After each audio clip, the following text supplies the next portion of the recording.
Andre Onana telah kembali menjadi penjaga gawang utama Manchester United saat melawan Olympique Lyonnais di leg kedua perempat final Liga Eropa malam tadi. Pelatih kepala Ruben Amorim mencadangkan kiper tersebut setelah penampilan buruk di leg pertama yang membuat United kehilangan kemenangan. Skor imbang masih 2-2. Harry Maguire, Noussair Mazraoui, dan Leny Yoro menjadi 3 bek. Victor Lindelof dicadangkan. Diogo Dalot menjadi bek sayap kanan dan Patrick Dorgu kembali ke kiri. Casemiro dan Manu Ugarte menjadi gelandang duet jangkar. 3 penyerang adalah Bruno Fernandes, Alejandro Garnacho, dan Rasmus Højlund. Pemain yang menarik di bangku cadangan malam ini adalah gelandang berusia 19 tahun Jack Morhose. Pemain lain yang juga masuk dalam daftar pemain cadangan adalah Altay Bayindir, Tom Heaton, Godwill Kukonki, Jadon Kamason, Lindelof, Luke Shaw, Harry Amas, Christian Eriksen, Mason Mount, dan Kobbie Mainoo.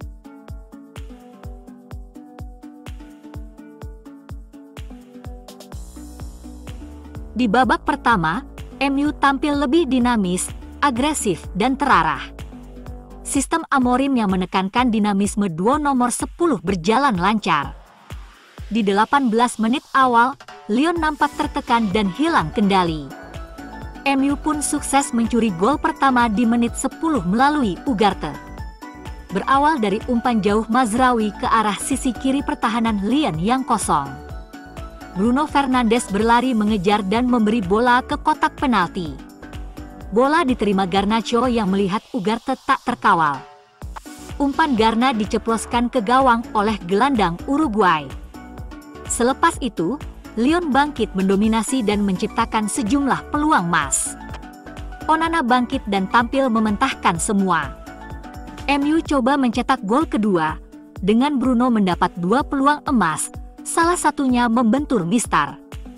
Di menit akhir, umpan jauh Maguire diterima Dalot di kotak penalti Lyon. Tagliafico kalah berduel dan Dalot sukses mencetak gol kedua. MU unggul 2-0 di akhir babak pertama.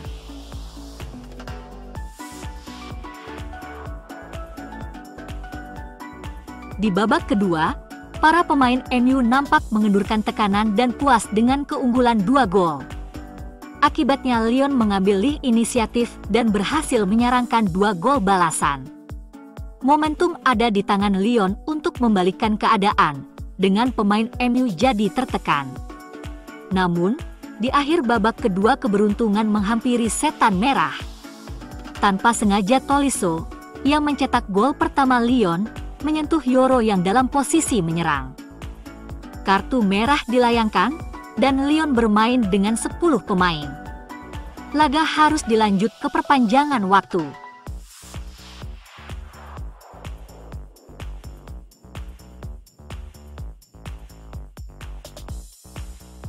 Di perpanjangan waktu drama super mengesalkan terjadi. Fans MU dibuat tak percaya ketika 10 pemain Lyon mampu mencetak gol melalui Cherki. Babak pertama diakhiri dengan keunggulan Lyon 2-3. Amorim segera mengubah taktik di jeda waktu. Namun, yang terjadi sangat membuat seluruh penggemar MU berteriak marah.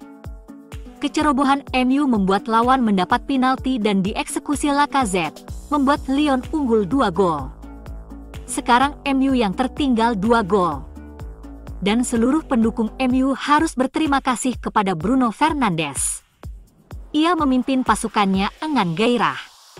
MU pun mendapat penalti setelah Casemiro dilanggar di kotak penalti. Penuh tekanan, Bruno mampu mencetak gol penting. Tak lama kemudian, MU menyamakan kedudukan saat Mainoo mendapat peluang dan menyelesaikan dengan elegan. Skor 4-4 membuat pemain MU kesetanan. Umpan Casemiro menemukan Maguire yang dikawal ketat Niakite. Sang mantan kapten menyundul bola yang tak mampu dihalau kiper lawan. MU pun lolos ke semifinal dengan cara yang sangat-sangat bodoh.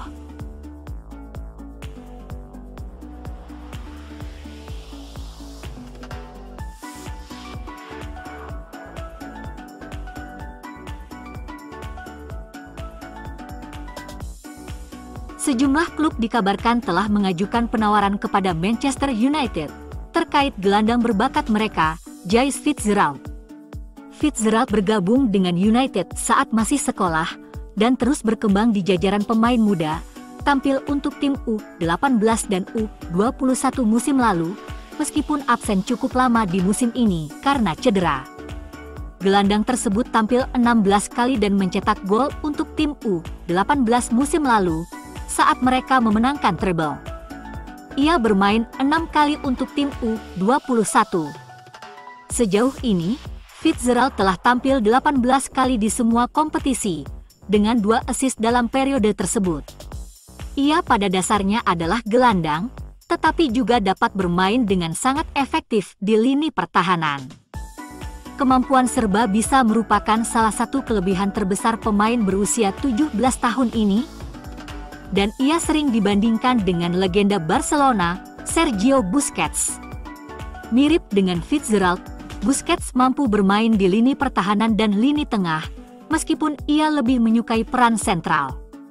Secara luas dianggap sebagai salah satu gelandang terbaik di generasinya, pemain Spanyol itu menetapkan standar tinggi, standar yang diharapkan United dapat disamai oleh Fitzgerald suatu hari nanti. Tak hanya Dortmund, sejumlah klub Belanda telah melakukan kontak awal mengenai kemungkinan peminjaman Jais Fitzgerald musim panas ini. Fitzgerald belum melakoni debutnya untuk tim senior United, tetapi bisa melakukannya sebelum akhir musim jika ia berhasil mengesankan Ruben Amorim.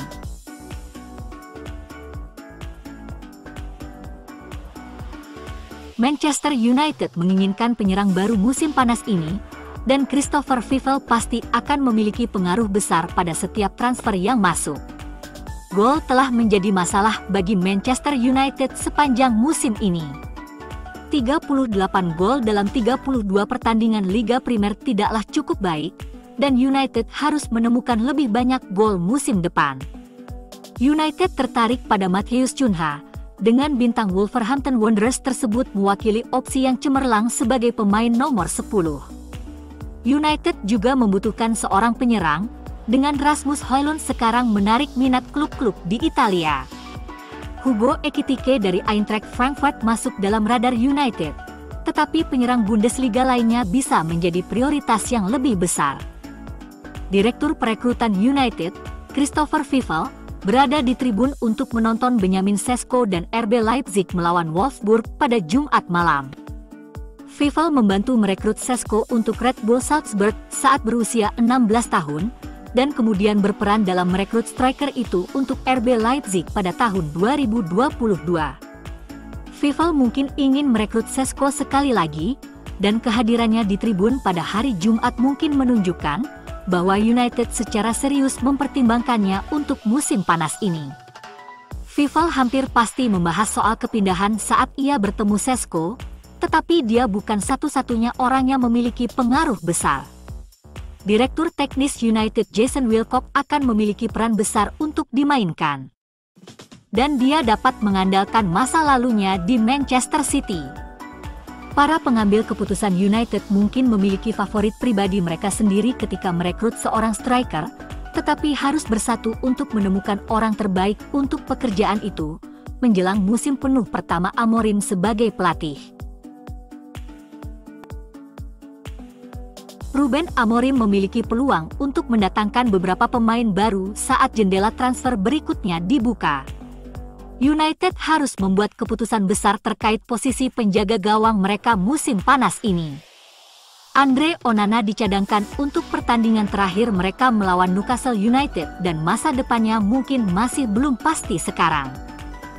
Penggantinya Altay Bayindir mengalami kesulitan saat ia menggantikannya, sementara Tom Heaton lebih banyak menjadi pemain cadangan dan sudah tua. Kiper Brighton, Bart Verbruggen, akan menjadi pilihan ideal bagi tim Amorim dan telah membuktikan dirinya di Liga Primer selama beberapa tahun terakhir.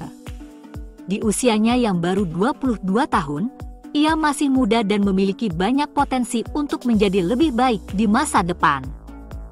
Verbruggen, yang merupakan pemain internasional Belanda dengan 20 caps sejauh ini dalam karirnya, direkrut oleh Seaguls pada tahun 2023, dan telah menjadi pilihan utama mereka.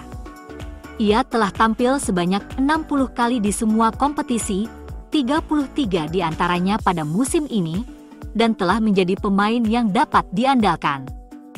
Kontraknya di Stadion Ames berakhir pada bulan Juni 2028, yang berarti klubnya saat ini tidak berada dalam tekanan untuk menjualnya saat ini, dan dapat menunggu tawaran yang tepat untuk mendapatkan tanda tangannya jika mereka ingin menguangkannya.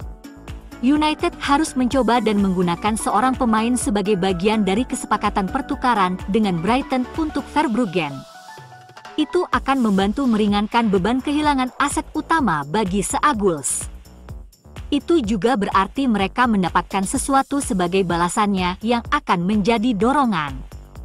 Toby Collier akan memberi Brighton lebih banyak persaingan dan kedalaman di lini tengah. Pemain berusia 21 tahun itu adalah seseorang yang mereka kenal baik setelah masa baktinya di akademi mereka. Ia naik pangkat melalui jajaran pemain muda mereka dan menjadi pemain reguler bagi mereka di berbagai level yang berbeda.